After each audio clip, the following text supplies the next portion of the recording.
Hello, everybody, and welcome to our Shape ID webinar. So it's good morning, good afternoon, depending on where you are, but you're all very welcome indeed. Where in this webinar, we'll be talking about the Shape ID project and how it relates to the new LERU report that has just been published. My name is Jane Ohlmeyer, and I am a professor of modern history here in Trinity, but I also was very privileged to be the project coordinator for the Shape ID project during my time as director of the Trinity Long Room Hub. Before I introduce our panel, I'd like to just say a few words about the webinar today. I'm sure the format will be familiar to many of you. We are recording the webinar so we can share with those who couldn't attend.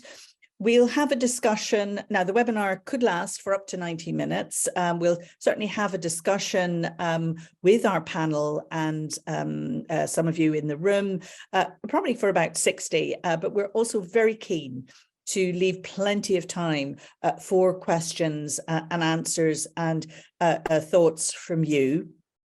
You can submit these through the Q&A button at the bottom of your screen, and I'll go through the questions and pass on as many as we have time for. We'll ask our panelists.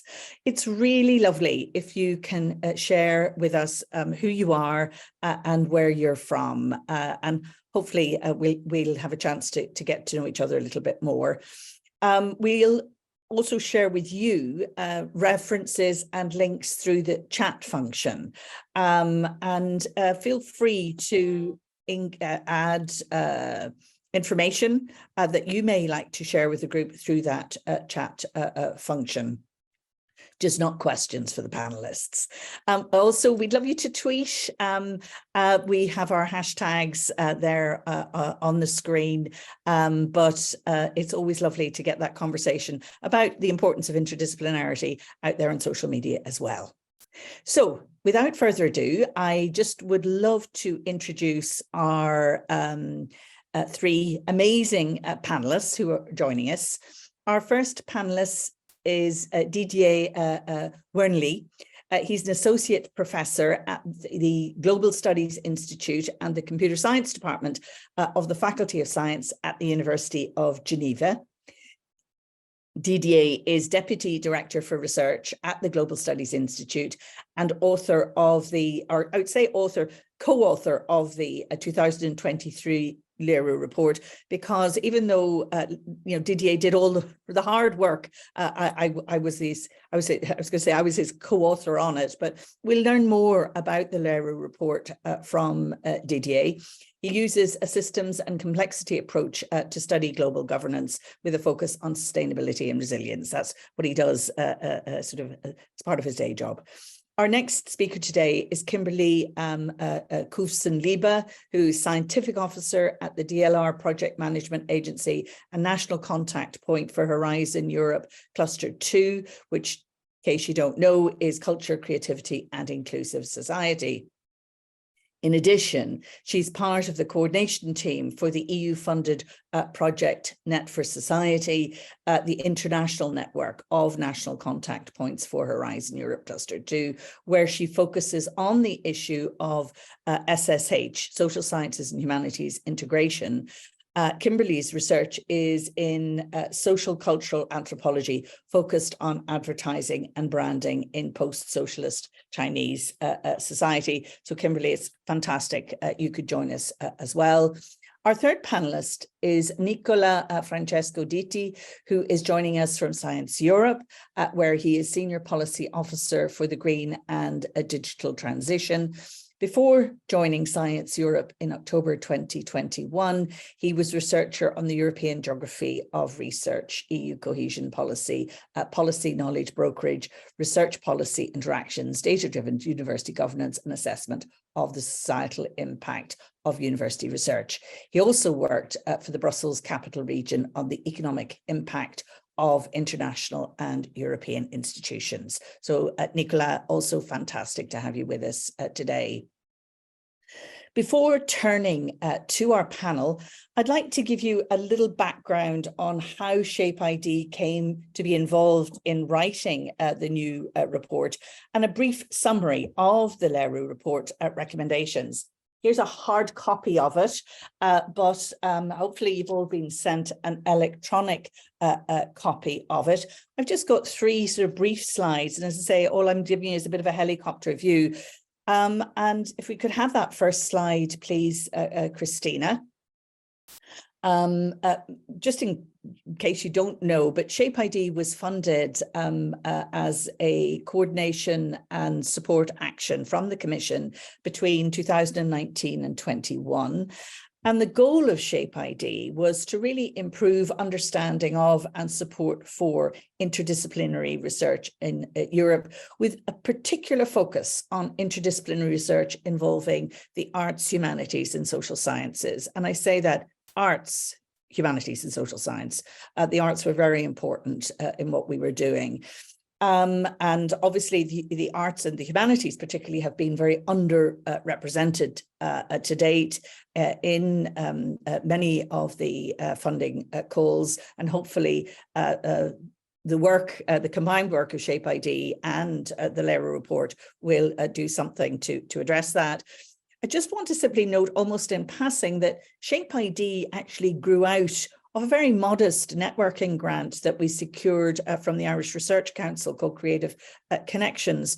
And I suppose the moral of this particular story is how a relatively small amount from a national funder to build interdisciplinary networks can actually then help leverage larger funds from Europe.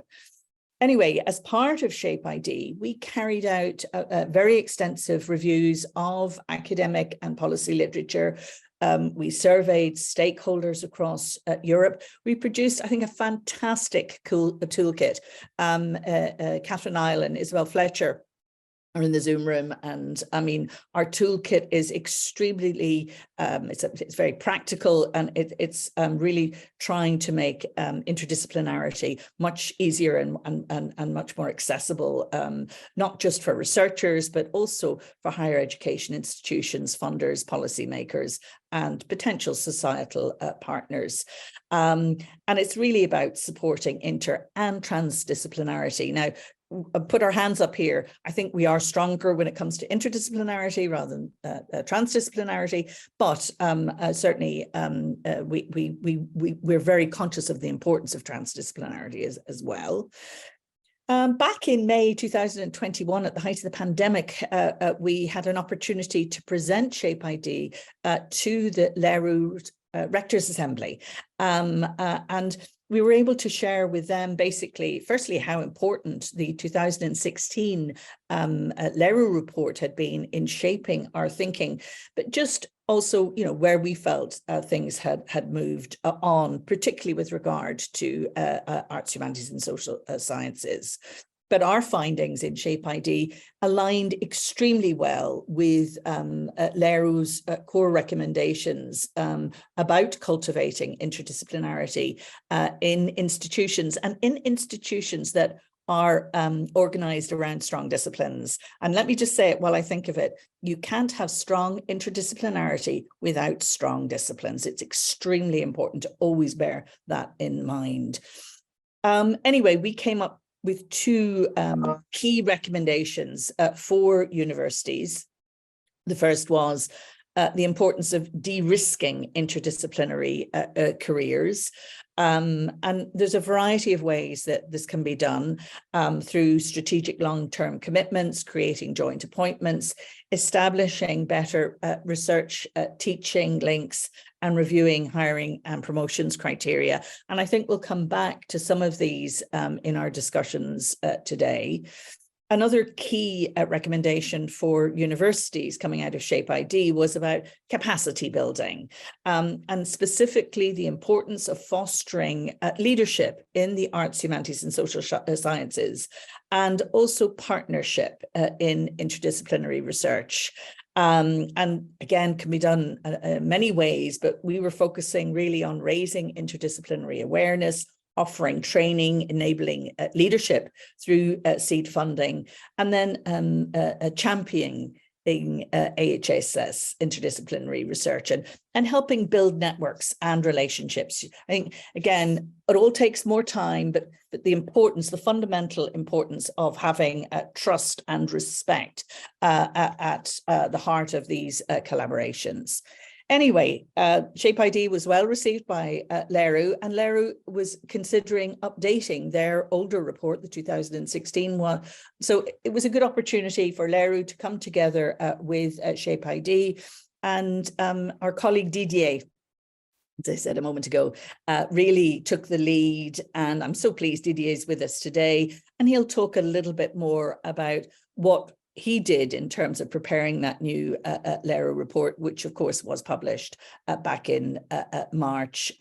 We'd love your feedback, of course, on that LERU report, and of course on the Shape ID findings as well. Next slide, please.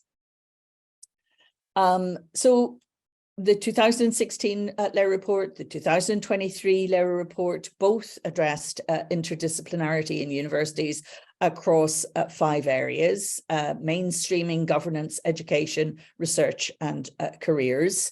Now, just for the sake of brevity, I talk about ITD, interdisciplinarity. So forgive me for using acronyms. It's like AHSS, Arts, Humanities, and Social Sciences.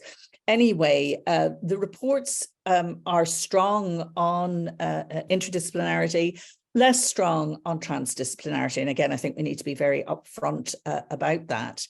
And I think it's also really important to be clear about nomenclature and what we mean by multi, inter, and transdisciplinarity. And I'm not going to read the definitions in front of you, but obviously these definitions are contested, and I think even the complexity around nomenclature illustrates just how complicated this whole area is.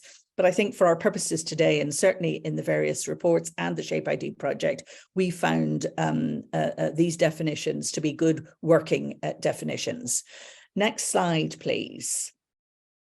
I just want to conclude my introductory remarks by just saying a few words about the top or the high-level findings from the LERU report. This is, of course, the 2023 one. We basically wanted to highlight 4 key areas, and you can see them there in front of you. There has clearly been a significant expansion of ITD educational programs, and obviously that's hugely important. And we see movement from programs that are multidisciplinary to programs that really are truly interdisciplinary, especially from master's level up. Some universities do it very well at the undergraduate level, but they're definitely a minority. We see less transdisciplinarity in educational programs, and that's obviously something many universities are aspiring to do and think very seriously about. So education was the first one. The second area was, of course, research itself. There is strong interest from researchers, from funders, and policymakers. But it's very clear to us that there need to be improvements made in how we evaluate interdisciplinarity and valorize it. And I think there's a real appetite in terms of national councils, but also the Commission itself to really engage with interdisciplinarity, but how it should be evaluated bedevils and continues to bedevil. The third area was career development, and this also remains a real challenge, although progress has been made, but many obstacles still face us, especially how interdisciplinary researchers navigate disciplinary career structures, whether it's, when they're being hired or promoted or given tenure. I mean, lots and lots of obstacles that we still need to address. And last but not least, governance. new IDT structures are becoming more commonplace, and in a sense, interdisciplinarity is becoming institutionalized, and is really being thought about in decision-making circles. But I think it's critical also, as well as leadership, that adequate resources are put in place that really support interdisciplinarity, along, of course, with the underlying disciplines.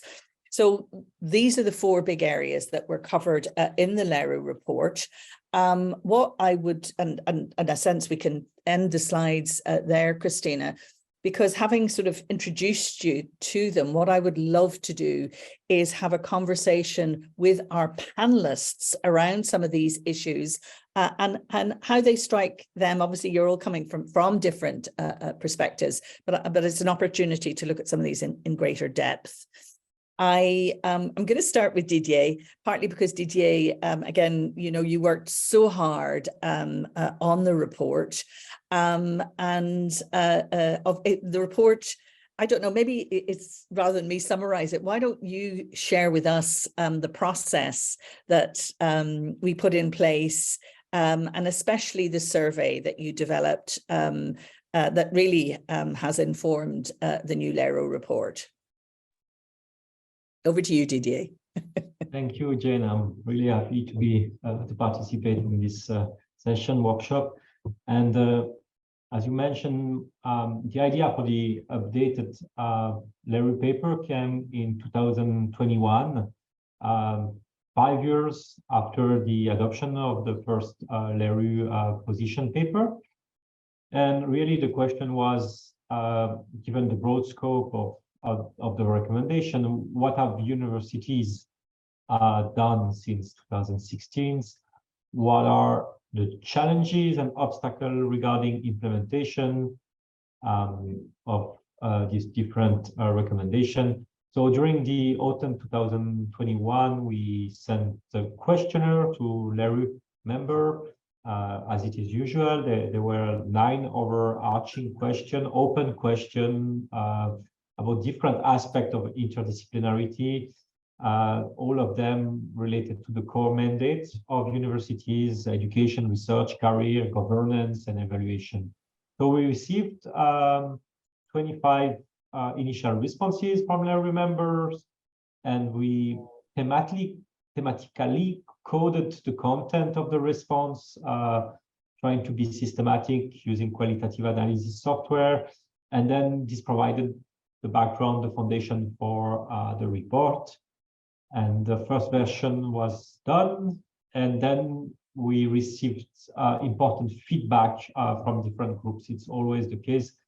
So in this case, it's over 1,000 input comments on very different aspects, and this is really, I would say, a strong added value to be able to have this meaningful discussion. Didier, and obviously the Secretariat at LERU were really amazing in the support that they gave in the preparation of the report. But actually what was very heartening was to see just how colleagues across the LERU network responded. Now, you were involved in the 2016 report, and obviously you've been a co-author of this report. And back in 2016, that report was very groundbreaking. How do you feel we've done in terms of progress that has been made between 2016 and 2023?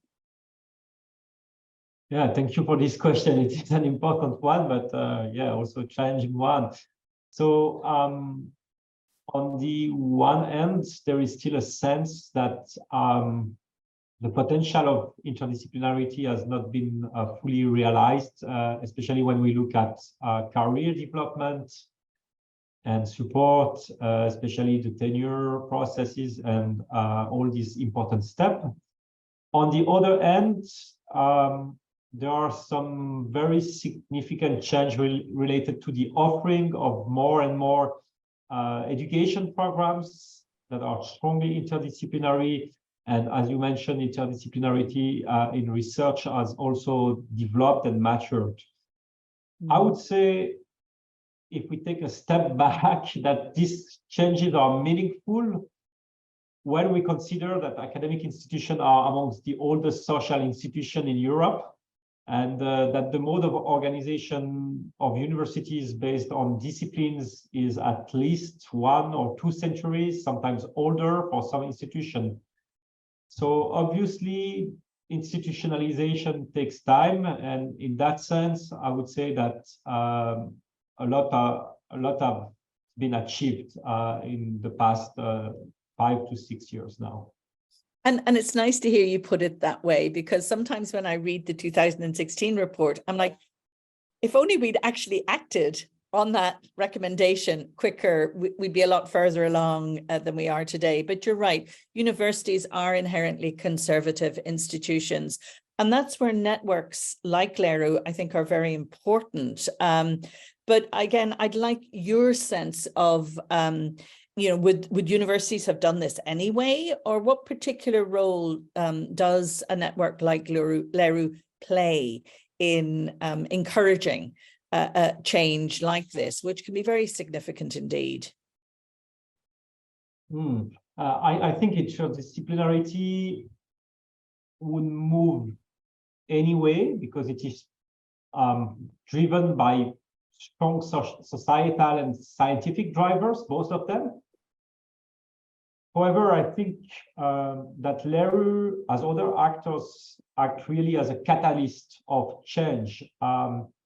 So making change quicker in terms here in time, and also the diffusion in terms of space in Europe.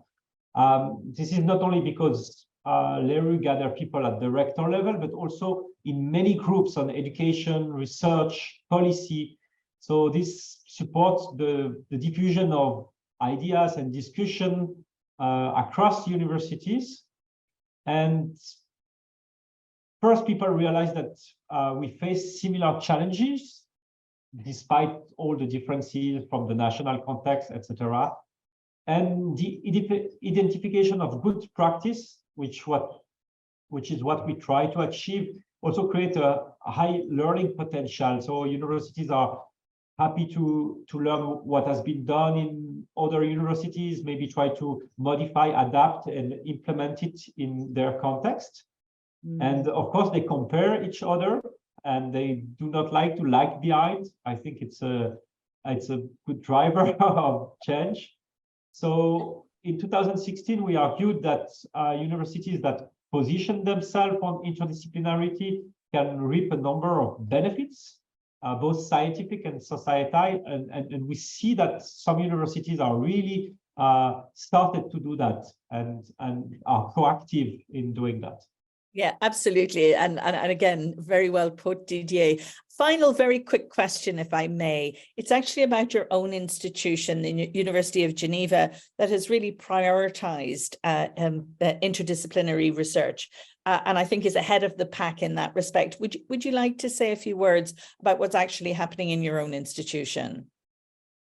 So at the University of Geneva, a position for Director of Interdisciplinarity was created in the Rector office 4 years ago.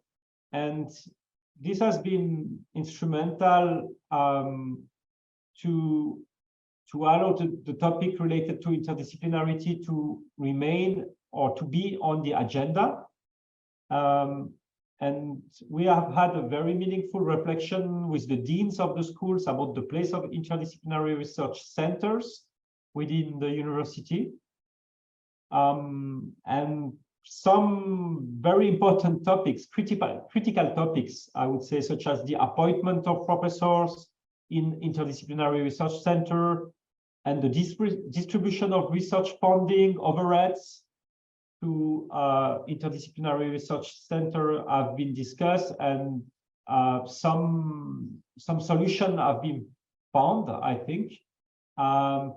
So now also the largest interdisciplinary research center are represented at the highest level of university governance, which allow us to be part of all the discussion that take place within the university.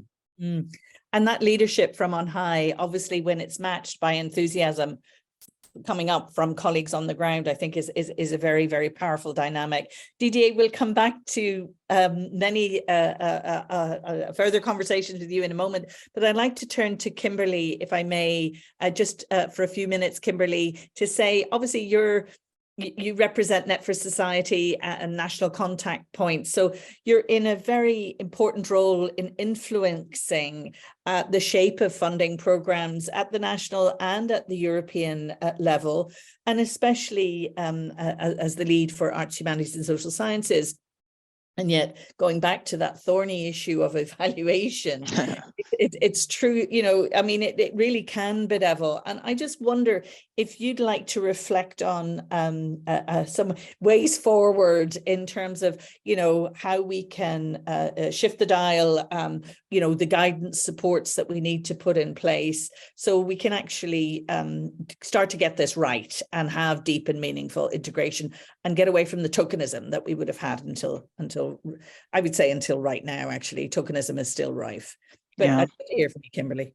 Yeah, well, first and foremost, thank you very much for this invitation. And I also think the report is fantastic because it also highlights a lot of issues that we as national contact points encounter when trying to work with our researcher communities. So I think it just helped to reinforce some of the things that we're seeing and what we need to take into consideration as we move forward. I think to answer your question, yeah, it is really, really difficult when it comes to the evaluation of interdisciplinarity in the research project proposals that get submitted, I think, for Horizon Europe calls. And one of the big problems, as you mentioned, is this tokenism, especially as it relates to the social sciences, humanities, and the arts. That said, we are seeing movement in a positive direction where more, I guess you could say, effort has been made to try and be a bit more specific. It's not a completed project yet because we're still seeing unevenness, for example, in topics that are open, that call for example, the inclusion of expertise coming from humanities areas, disciplines, social science disciplines, or, you know, art itself. Because sometimes it's very, very specific in terms of what is being asked for in terms for a project to be successful, and sometimes it's still very generic. And so this unevenness is something that definitely needs to be addressed because that's affecting not only the applicants, but also the evaluators. Because one thing you see when it comes to the evaluation of interdisciplinarity in proposals is that there is also some, I guess you could say, contradiction in terms, because on the one hand, evaluators are being asked to look for and to comment on whether or not the appropriate expertise is present in terms of disciplinary expertise. But then in a second question, they're being asked, is there the appropriate, what we would call SSH inclusion? For me, I wonder what is supposed to be the difference, because SSH integration in and of itself is a form of interdisciplinarity. I don't see how the two can or should be separated. So right there, I think there needs to be more effort made in not setting the social sciences, humanities, and arts aside, because that is what essentially has always led to this tokenism, this sort of adding on, because it does create a sort of confusion, a sort of insecurity, I think, in terms of what is being asked for. So, I mean, treat these actors like anyone else. They're scientists, they're researchers, absolutely. No. And it goes back to parity of esteem. And unless you've got that fundamental parity of esteem in place, where there's absolute respect for all disciplines, whether it's AHSS, whether it's in STEM, you know, we're always going to be in the back foot. We've managed to do a lot around gender, and now actually we need to think about it in, you know, in a very different way. Can I come back to you, though, in terms of the AHSS integration piece? Where have you seen, have you seen improvement over successive framework programs? In other words, in terms of AHSS, and especially arts and humanities. And when I say humanities, I mean, not just the ones that you would expect, the big players. And when it comes to social sciences, obviously things like political science and business can really predominate. But some of the less I was going to say, I mean, all disciplines are very important, but some definitely are not operating at the same level as, say, political science and business. How do we actually address those issues within the AHSS? Ooh, that's a really tricky question. Maybe to start with the first part of your question, I would say I think I've seen improvement. I really can only compare the previous framework program, H2020, with the current so far. But I do think that there has been improvement in terms of the way in which topics are being written and in terms of what they're specifically asking for in order to find a solution to the named problem, right? Because the whole thing about the Horizon Europe program, especially as it pertains to all disciplines, both STEM and ASSH, is that they need to find good solutions to these very complicated, thorny problems that we are all being confronted with in our societies, climate change, whatever you want to name it.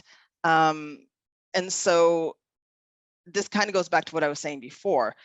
I think there's improvement in terms of the way in which certain competencies are being asked for, because sometimes it's very specific, it's very explicit, but it also really varies because it's also based on the particular research area. I'll give an example. So in Horizon Europe, we have this 3-pillar structure. The second pillar is primarily focused, it's top-down research. So all of the research priorities are already defined by the Commission and the sort of policy priorities that they have. But beyond that, you also have various clusters, and these clusters are more or less thematic and disciplinarily oriented. When you look, for example, at health-related research, there you can actually see where someone like an ethicist would be required to be involved in a consortia. I think they do a really good job at times of saying, we need maybe people working in education to be involved in some kind of project looking at children or older age or whatever it might be. And you see it also, for example, when it comes to research related to digital technologies, that would be cluster 4. They talk a lot about human-computer interaction, which in and of itself is a rather interdisciplinary field. And so there you also often see the call for linguists or philologists or something like that. So I think they're doing better in that regard. But then there's still a lot of room for improvement in other places. I mean, of course, cluster 2 being the so-called dedicated cluster for the social sciences and humanities, even there can be more improvement because it's not always self-explanatory. I think that is something that also needs to take place when it comes to increasing the opportunities for researchers and other actors coming from the arts, humanities, social sciences, is to maybe stop taking it for granted that people know what's being asked of them. This is a really big hurdle and a problem. But I think it's something that you learn over time. I mean, I do see improvements in this program in comparison to H2020 because I already see there have been some learnings in that regard. But I think there needs to be a bit more reflection that both sides need help in understanding how they can be involved. And this is something that isn't there yet. Yeah, well, and I know that you and Net for Society are doing sterling work, and I've been hugely impressed by some of the events that you're organizing. We put these links in the chat, but I mean, it's very practical. It's like the toolkit. It's very practical help and support, including around evaluation, because you know, I think the more help we as a community can give, and in a sense, you know, it's absolutely critical. The other thing I have is how things are framed. If one of the key findings of Shape ID was, when you come to a problem, you need all the disciplines in the room to shape the questions being asked. And I think the Commission isn't quite there yet in framing questions. They still are framing the questions primarily from a disciplinary perspective, whereas in fact, if you want interdisciplinarity, you've got to actually start at the very, very beginning. And that co-creation begins with, well, you know, what exactly, what problem are we trying to address here? But you're right, a lot of progress has been made. And you mentioned climate. So I'm actually, Kimberly, going to move on to Nicola, and we'll come back to you in the discussion, because Nicola, you're very much involved in this whole green transition and climate change space. And again, very much at the heart of things in Science Europe. And we've just heard about collaboration with arts, humanities, and social sciences. But I wonder if you could reflect on how that engagement has been working in your area, and what role you see the arts, humanities, and social sciences playing. Because I'm very conscious, I look at Greta Thunberg and how people do things for emotional reasons, not for scientific reasons. Anyway, I'd love to hear from you on some of those issues. First of all, I want to thank you for the invitation. It is very interesting. I really enjoyed reading the LERU report and both reports. Even in my previous position, I was a big fan of your first report. So now I'm happy to see that the story continue. And I like that you also told a bit of the story, how a small research grant can turn into an important project and runs for many years with very valuable contributions. So I'm always on the first day I see the publication, I download it. Now from and I read it, because it is not enough to download it. No, but from Science Europe, for those who don't know, Science Europe is the European Association of National Research Funding and Performing Organization. And in our strategy plan, we are reflecting on how science can tackle societal challenges, and we took the angle of the green and digital transition, meaning climate change, digitalization, biodiversity losses, and so on.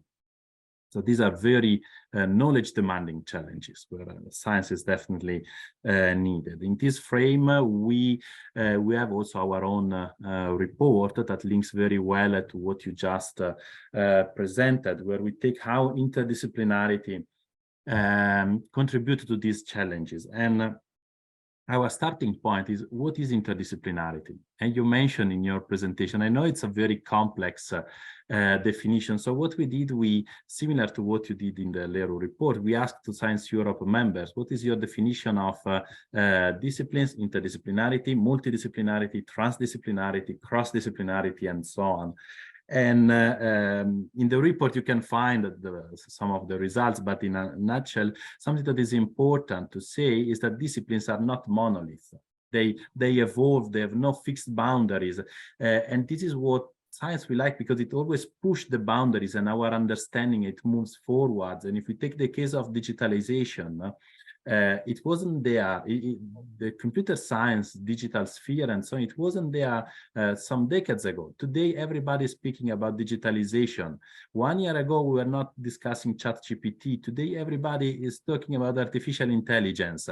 And this is the good of science, that it keeps on progressing. And I say this because it's important to keep in mind that, at least in our view, interdisciplinarity is really a way to experiment new ways of doing research. to keep on questioning, is this the right way of addressing the challenge we want to address? And in this respect, I very much welcome the LERU report, because you list really a lot of good examples of experimentation of your universities doing this. And that's something that is extremely valuable from our perspective.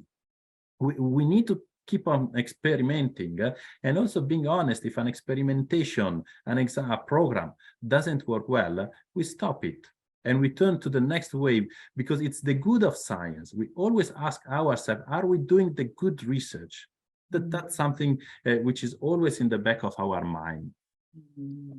Well, do you know something? It's really heartening to hear that. And Lydia Barrell from Science Europe was on the Shape ID advisory board. And so we've been working very closely with Science Europe across the years and have benefited hugely from your insights as well. Can we take the conversation from interdisciplinarity to transdisciplinarity? Because this is where we would have liked more time and money to have really engaged, if you want, with non-academic stakeholders in a much more ambitious way than we were able to. Where do you feel that needs to go? In other words, what do we really need to do to have meaningful transdisciplinarity, whether it's in the digital area or climate? I mean, it doesn't really matter which example you use, Nicola, because I think there needs to be a very important transition in that space as well. Yes, absolutely. What I can say is that many of our members are engaged in funding instrument or performing platforms to make it happen. I can mention the case of Formas, which is the Swedish Research Council for Sustainability, that partnered with Vinnova, the Swedish Research Innovation Agency, on a program that is called Artificial Intelligence in the Service of Climate. And there, the idea is to go and look how these artificial intelligence instruments that are now appearing, I mentioned ChatGPT, but it's just the most famous one. There are plenty of tools. They can help in tackling the climate crisis. Because you mentioned Greta Thunberg, but we could mention also the IPCC, where we have very solid and strong evidence of climate change. And this is there since decades. It's well structured. We know that climate change is happening. And unfortunately, we also see the damages of the climate crisis all over the world, unfortunately. And in this way, I think how to combine artificial intelligence to tackle these aspects, it's a very valid research question. And in the report, you will find some 10 pages of funding instruments and performing platforms that try to make it happen. I could mention other cases that's like the One Ocean program by UK Research and Innovation, where they gather all the stakeholders and all the research institutes to address the challenges of oceans, which is clearly not a single discipline. We cannot address the challenges of ocean just from a single aspect, because it is not just climate science, it is not just biodiversity. There are also economic activities, and also in your presentation you mentioned the social, the cultural value, the link of the humanities. If we take the case of the UK, the ocean is very important in the mindset, and I think that's part of the challenge. Well, do you know, and Katrina's just popped it in the chat, we would love examples of good practice and where this is done well. So you've just given us one, Nicola, but if anybody else would like to share any of their experience, I think it's really, really valuable. I noticed there's also a request for us to share the Science Europe report that you've just mentioned. So hopefully somebody can do that as well, because again, nobody wants to reinvent the wheel here, and it's how we build on the shoulders of those who've gone before us. I've one last question for you, Nicola, if it's okay. And it's really, you know, Science Europe is the umbrella organization for funding bodies. And to some extent, the funders are leading in this space, both interdisciplinarity and transdisciplinarity. But what more could you be doing? What more should we be doing? Especially, you know, this deep, meaningful collaboration that we're talking about. Any thoughts there? Yes, thanks. I see that the report was shared in the chat. Science Europe involves both funding and performing organizations across Europe, not only the European Union. We have 41 members, so I think we have a quite nice perspective. And to answer with one word to your question is we need to scale up the experience. We know it works. We know they work. So we need to have reflections like today to understand what worked, to make it scaling up is our way to summarize it, to reflect. We were speaking before about the evaluation, but in general, to reflect on what works, how to make it grow, how to advance. And the case you mentioned of Shape ID that started from a small grant and then found a way, it is because there were a reflection that there is a value in this initiative. So we need to keep on reflecting how to scale up the good initiatives. And I focus mainly on climate crisis and digitalization, but there are other challenges that should be addressed. Absolutely, Nicola. Listen, I'm going to move to some colleagues in our audience who have questions for the panel. I see now Jack Spappen was a member of the Shape ID team. I don't know if Jack, we can make you live and you can basically make your contribution rather than me reading it out for you. Are you there, Jack? Can you hear me? Oh, yes, Jack. Lovely to hear your voice.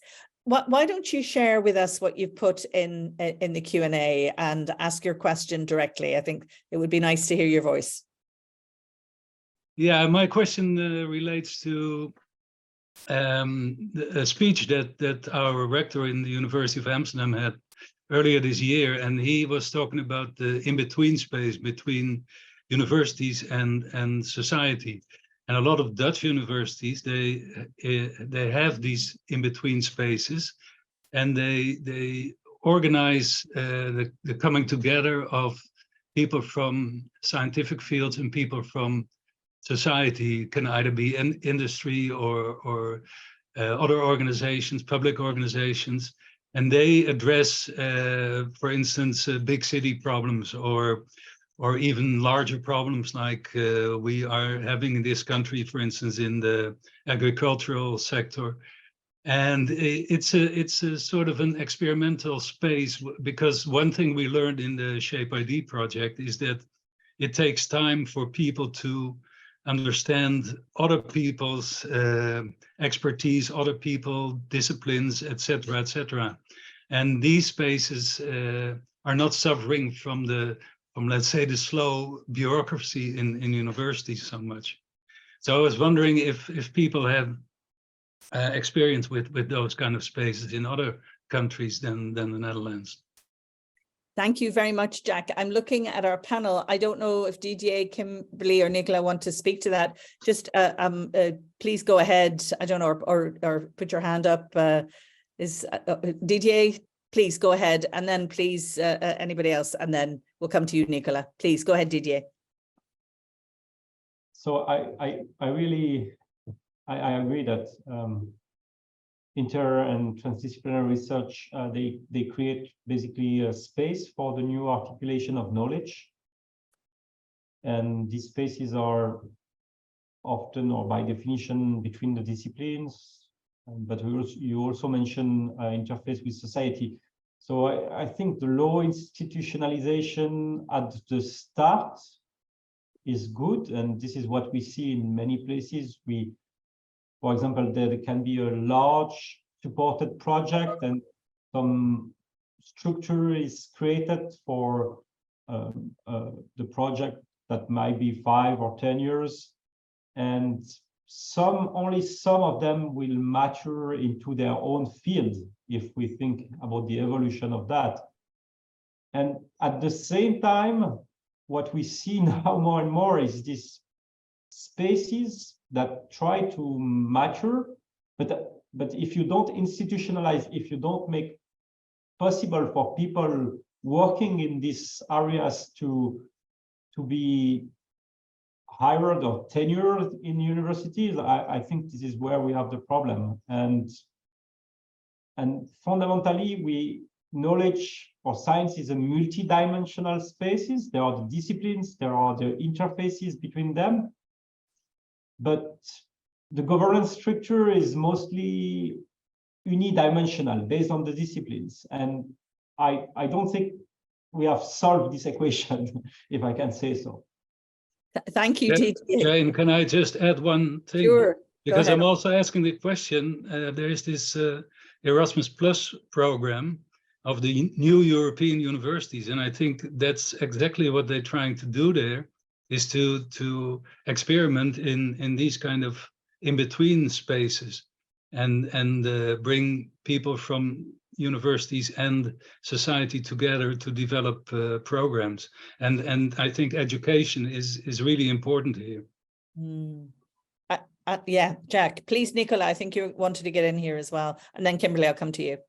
I think that what Jack Papen present as in-between spaces, mentioning your rector, is what in Science Europe we call spaces for experimenting new way of doing research.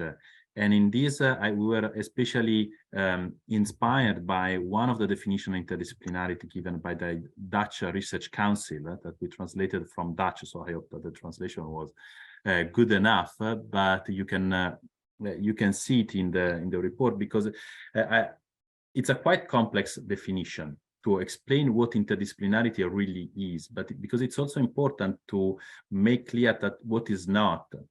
Something that they were explaining beyond the definition is that you cannot make a purely technological project, then you add a work package for just social scientists, just to then you put aside. No, it's really a new way of looking at things, of doing research.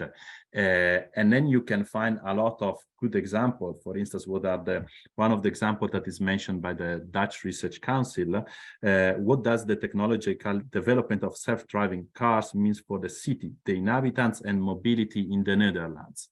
This is the example of a research question where you link the technology, the artificial intelligence for self-driving cars, to the impact on the city, on how we live our cities. And this is the example of a good research questions.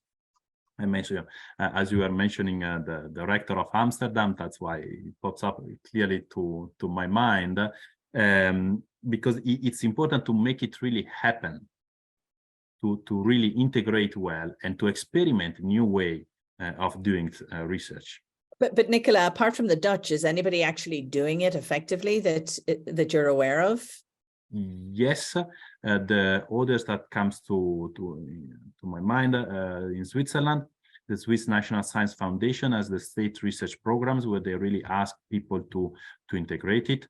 We have also similar example from Norway, Lithuania, from Spain, CSIC, the Research Council, the National Research Council of Spain, Portugal, FCT, the Foundation for Science and Technology in Portugal. They are really trying to experiment these approaches for interdisciplinary and multidisciplinary research. And in the report, we have some 10 pages of funding instruments where you can try and see also if they fit thematically to your interest, because maybe someone is not interested in self-driving cars, but you are doing research in other activities. So we did our best to map the best we can, and we are aware there are more out there. Absolutely. And going back to the Irish Research Council, I was very conscious, that about 4 or 5 years ago, the IRC developed these programs, and it's about interdisciplinarity, but it's led by AHSS researchers. In other words, trying to give the AHSS community the confidence they obviously have the competence, but they didn't have the confidence sometimes to lead in these spaces. But thank you very much, Nicola. Kimberly, your thoughts on this, and then we'll go back to our audience. Yeah, actually, this is really interesting, because this notion of in-between spaces, what I find a little bit ironic is that the actual program, the Horizon Europe program, specifically the projects that are being supported are in a way specifically designed to be these type of test beds for interdisciplinarity, where you have basically the framework given and you can insert an idea that is of course, related to what the said need is that needs to be responded to. But I think that EU-funded projects in Horizon Europe are actually these types of spaces where the Commission is really asking for the expertise and the various approaches of different actors, be they societal actors, or if they're researchers coming from different disciplines. The problem, though, is simply that the express type of interdisciplinarity is not really clear. And so that brings me back to the report. And what I thought was so interesting was this idea that there needs to be more education in interdisciplinarity, because that is the problem, for example, that we as national contact points run into, where we support the ideas of the researchers and their involvement, but we're finding we also have to educate to a certain degree what it is that they need to bring. And if they're not yet familiar, that is something that we cannot really provide. That needs to really come from the programs that they're in. And that's a lovely segue into where I'd like to take the conversation, Kimberly, because one of the key recommendations coming out of the LERU report and out of Shape ID was if universities are really serious about developing these cultures of interdisciplinarity, then it's really important that they actually appoint people who can act as bridges and can help with the education that's needed and to develop interdisciplinary research. So here in Trinity, the former program manager for Shape ID, Didier Wernli, actually, when the Shape ID finished, she moved on and holds one of these new positions in Trinity, which is really all about supporting researchers to do interdisciplinary research. She's one of 3 colleagues doing this. And Darren, it's lovely to see you again as well. Do you want to say a few words about your current role? And I guess you've been doing it now for the better part of 18 months, how it's going, and just obviously picking up where Kimberly left off, the importance of doing work on the ground in universities before people are actually ready to go out and apply for the various pots of funding. Yes, thanks, Jane. And it is, I think, a good follow-on from some of what Kimberly was saying, because a lot of what the European Commission say when they're talking about building this culture that's more supportive of and flexible around interdisciplinary research is that they need universities to develop solutions and build capacity locally, as well as their sort of more top-down requirements to take things in this direction, and their support for funding opportunities. Within the broader European research area or landscape, there is a class of people that are sort of loosely professionalized under the category of research managers and administrators. Our professional association is the European Association for Research Managers and Administrators, or EARMA. So that covers basically anybody in a sort of professional role who is usually not strictly or not solely doing research, but is supporting any aspect of the research life cycle. It could be from talent development through to proposal writing, through to project management, impact support for open science, or any of the other kind of cross-cutting principles. But people in our roles are, I suppose, increasingly being recognized. There's a new era, Action 17, that recognizes the role of these kind of cross-cutting professionals who connect things up and support the research ecosystem. And in fact, I'm an ambassador for a new project called, a national ambassador for a new project called RM Roadmap, which is one of a number of projects looking at how to recognize and support the roles, these other roles that are kind of often quite invisible in terms of their supports. So Trinity, I'm on a team called the Interdisciplinary Research Team in Trinity, and we're part of the Research Development Office. So it's a pre-award office, really. Our primary remit is to support Trinity researchers in securing competitive external funding, and my team focus in that part of our role, we focus on collaborative research, and primarily Horizon Europe collaborative research, like Pillar 2, the missions, EIC, and so on. But we also we're tasked with building capacity for inter and transdisciplinary research too.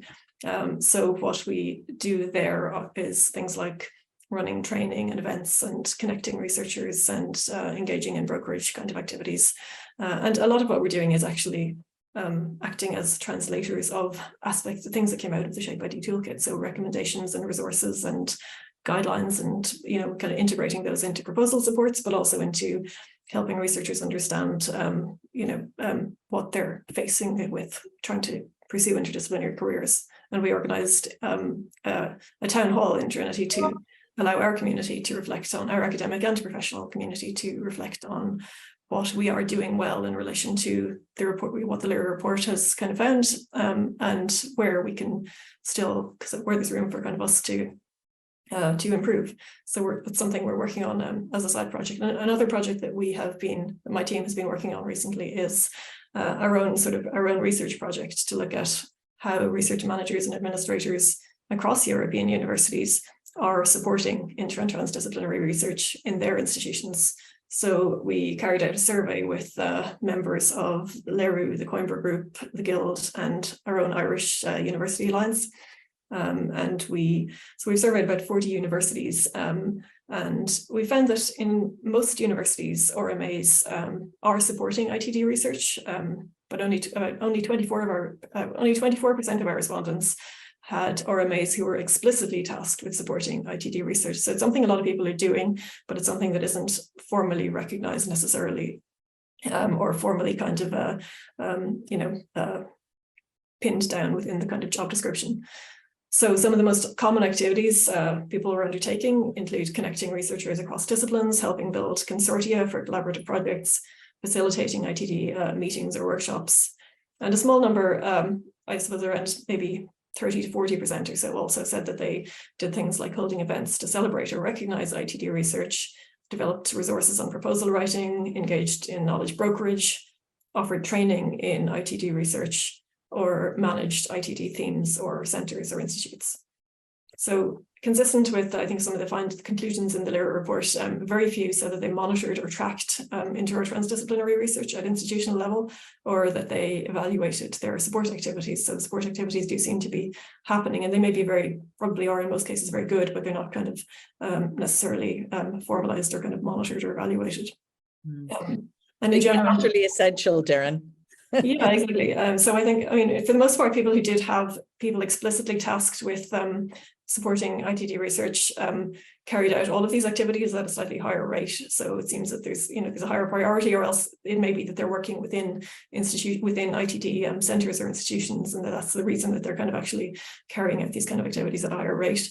So that's the beginning of, there's a growing interest in what RMA professionals are doing to support the European research landscape, and there's nothing is known yet about the connection with interdisciplinarity. So it's interesting to see these results, and we're going to be carrying out follow-up interviews with quite a lot of our participants over the next few months. So we're looking forward to learning a lot more about exactly what people are doing and trying to identify kind of good practice that we might be able to share with our community.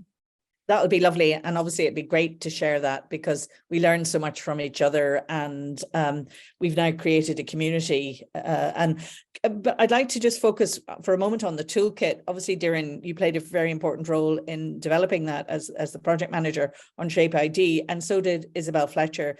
And it's lovely that Isabel can be with us today. And maybe if I could turn to Isabel and ask you, Isabel, in terms of the toolkit, it was always aimed to be a very practical resource.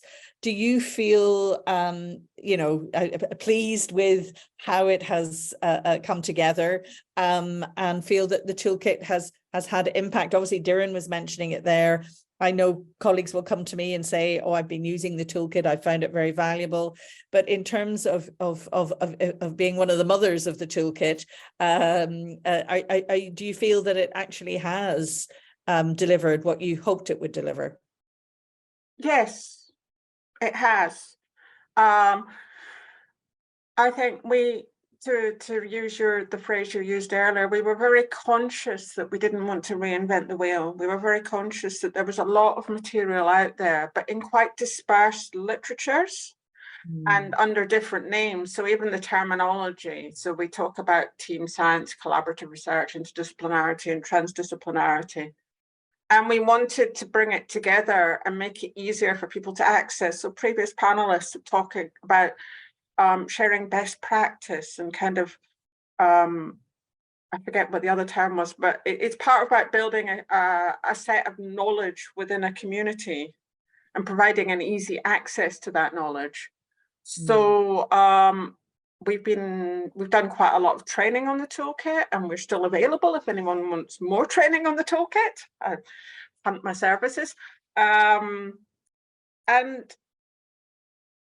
I think our initial plan for it was to make a resource that, as I said, linked to a gateway to existing resources, but we also created new resources for it. So we created a load of case studies around the roles that arts, humanities, and social sciences can play in inter- and transdisciplinary research.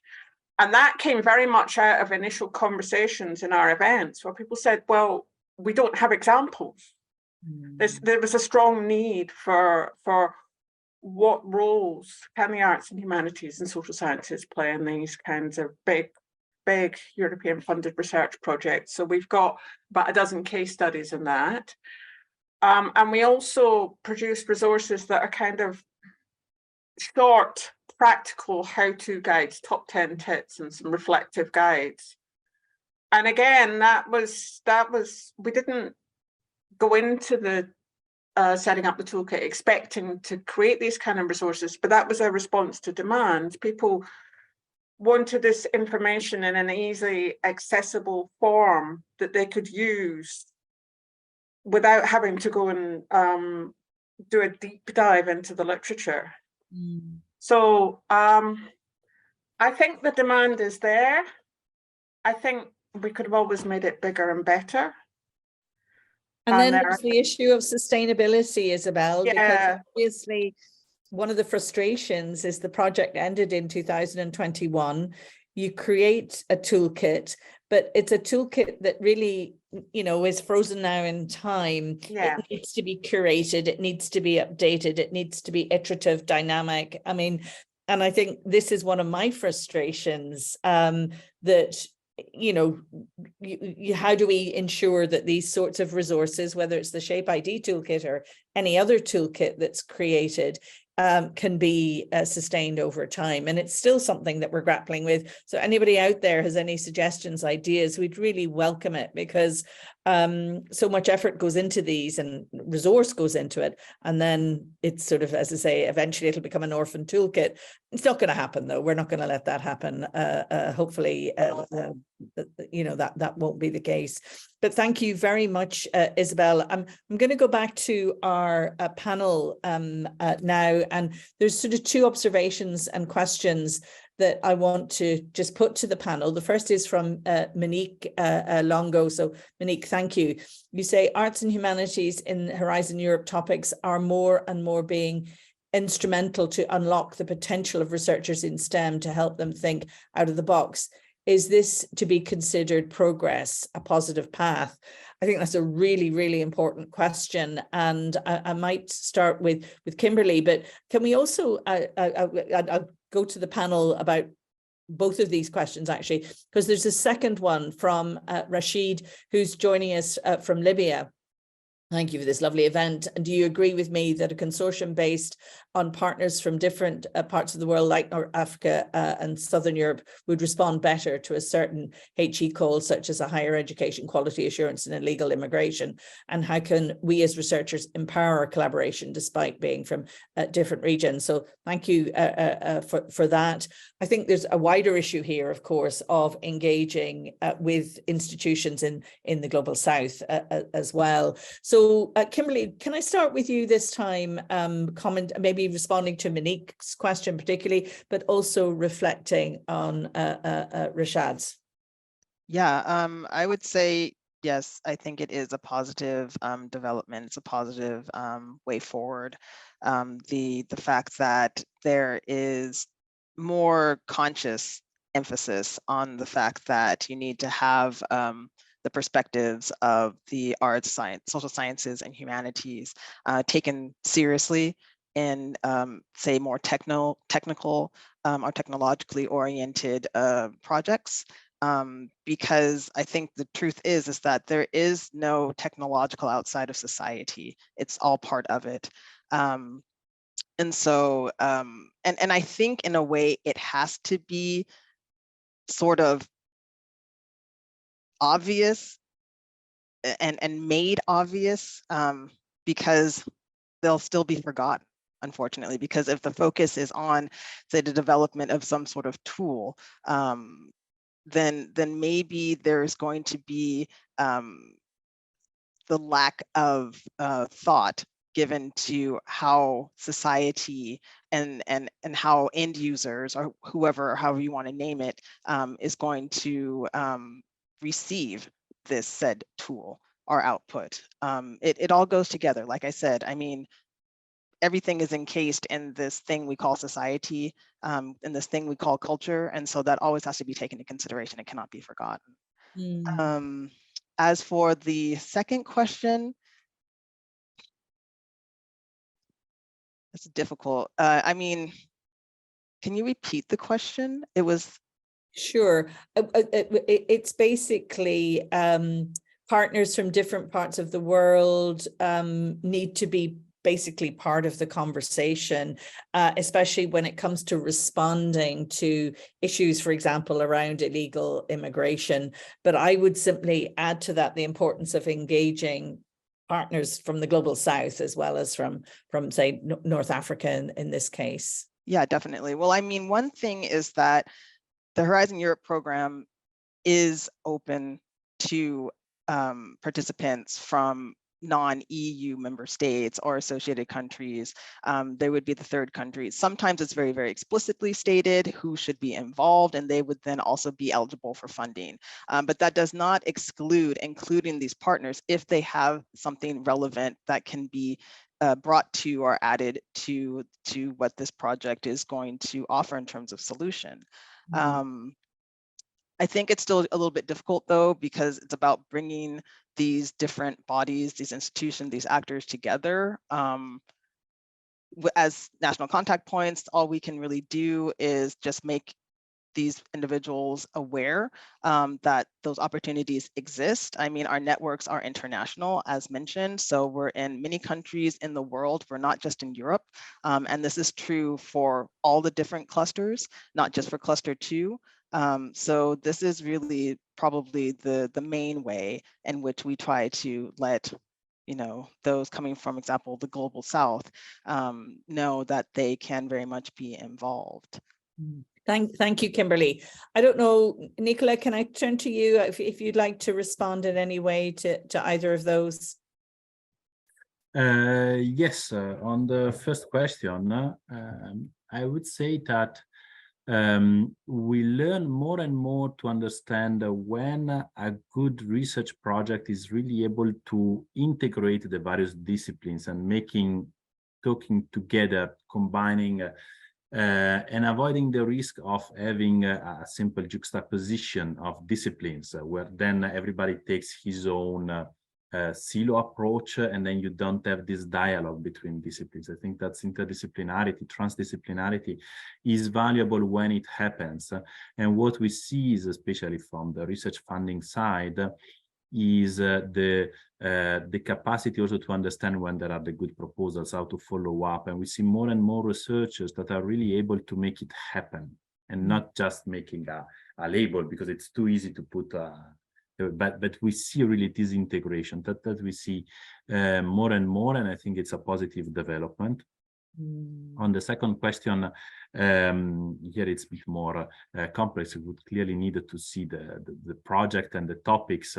We know it's difficult to have cooperation across continents when it comes, but it's good that especially with Africa, also there is strong cooperation between the European Union and the African Union in research. So I see this is growing. There are more and more opportunities, and the instruments that exist overcome huge difficulties. for the legal settings, the context, the evaluation, to find the good partners to make sure they match and they can develop projects that are meaningful. So that's a huge challenge. We know how difficult it is. We also work with the Global Research Council, and it's not an easy task to make it happen. But I think the positive side, there are more and more initiatives, especially with Africa. Yeah, thank you very much, Didier. So yes, on the integration or art of humanities, I think this is really one of the most important things. This divide between the natural sciences and the social sciences and humanities is very old. It happened for good reason, allowing science to dedicate to the body while the church was still in charge of the mind. And but now it has become one of the biggest challenge, because we still dissociate human development from environment development, if we want to say so. So we know that we live in a finite planet. So it's a very difficult thing to tackle in many areas. In my country, we don't have yet master's or bachelor programs in both arts and science.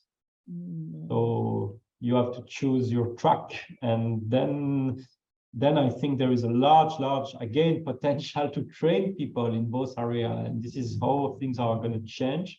It's a bit slow in terms of evolution, but when you come with graduates or master that have been trained in the grammar or language in both, it really adds something, I think, to overcome this divide. Thank you very much, Didier. We're coming sort of to the final part of our discussion. I just simply want to draw people's attention to some of the really valuable contributions in the chat. Giovanna Lima, who's at the Erasmus University Rotterdam, shares something called the Network Professors, where academics work part-time in their academic school and then part-time in policy relevant organizations. Again, I think that's a really interesting model there, Giovanna. And then Ingrid Berg, who's joining us from Uppsala University, where she works at the Center for Integrated Research on Culture and Society. And again, some very interesting work going on. And it's great to hear that you use the toolkit, Ingrid. And I think the resources for early career researchers are terrific. And that came out of one of the workshops that we ran. And it was very clear. And this is where Isabel and Catherine responded very directly to those early career researchers and made it, you know, as practical as they possibly could. So it's great to hear that you're using it. I really want to just finish up now by just saying there are some other questions in the chat. One from Florent, who's at the University of Montpellier, the French NCP for Cluster 2. It's a point that I think we've actually touched on around, you know, the arts, humanities and social sciences serving as the handmaidens to STEM disciplines, and the fundamental importance of getting away from doing that. But that actually means that we have to write the calls differently. And I think everybody would acknowledge that.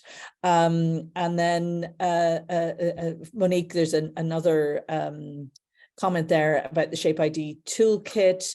And again, it's lovely to hear that you're using it. And Monique is the Italian NCP for Cluster 2. So thank you very much, everybody, for your comments, for your questions. I want to just finish things up by asking very quickly a question to all three of our panelists. And it's one of those questions where I want you to imagine 5 years from now. You know, the promised land of what interdisciplinarity and transdisciplinarity might look like. But for you each to say, well, what is the biggest challenge, but what's the biggest opportunity? So, you know, thinking 5 years ahead, what you see. And just very quickly, because we don't have much time, if we could do it maybe in reverse order. So Nicola, starting with you, and then Kimberly, and then Didier, you know, imagining 5 years ahead, the biggest opportunity, the biggest challenge. For me, maybe I start with the research challenge is something that our research performing organization report is mainly the research career and the way these are structured. And here I'm glad to mention the best opportunity we have today, which is COARA, which is the Coalition for the Advancement of Research Assessment, which is a way among the many principles that you can find on the website coara.eu. One of them is interdisciplinarity and multidisciplinarity, and there is a big movement, there is a big expectation to make it happen. We have some 400 or 500 universities across Europe and or research organizations that have joined, and I think this is the best opportunity to move in the direction that Jane just mentioned that we discussed. Like COARA is broader, it's not only interdisciplinarity, but I see this as the best opportunity, and maybe it will bring results even before 5 years. So I think this as a, I mean, you might want to pop a link to it actually in the chat, just so if anybody who's not aware of it. I know my own I will share the link. Signed up, but I don't have the magic wand, but I see that as the best opportunity we have today. All right, let's pass the magic wand to Kimberly. How would you answer that question? I think it would be to continue to build on the momentum and this focus on more education and interdisciplinarity, starting at the bachelor stage, at the bachelor level, and then moving up. Because I think the earlier you start and familiarize, you know, future researchers of what they are, what's going to be required of them in their careers, that's going to be a huge help, because it will also kind of act as a sort of preconditioning for the type of funding programs that they're probably increasingly going to encounter. Yeah. Thank you. And last but not least, Didier. I think the most pressing challenge is to make sure that both interdisciplinary research project and people undertaking an interdisciplinary research.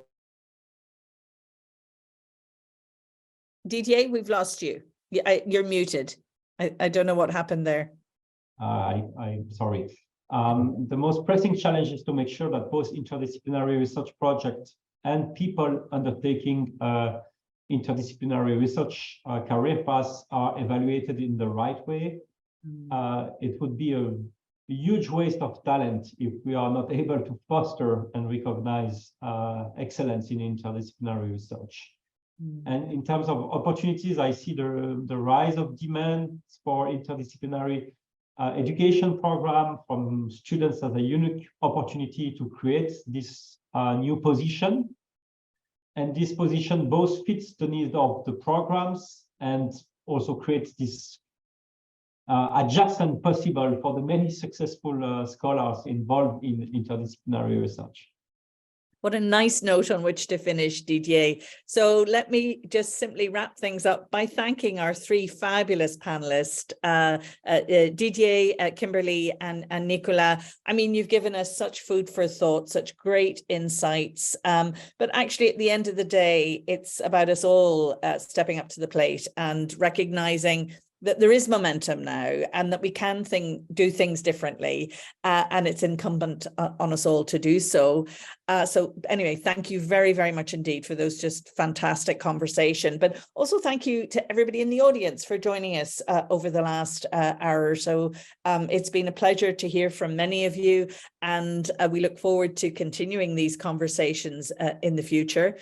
I also want to thank the team at the Trinity Long Room Hub, and especially Christina and above all Katrina. Without the amazing support that they give, this webinar simply wouldn't have happened. So on that note, folks, thank you all for joining us, and look forward to hopefully meeting maybe in person in due course. But for now, goodbye from Dublin. Bye-bye.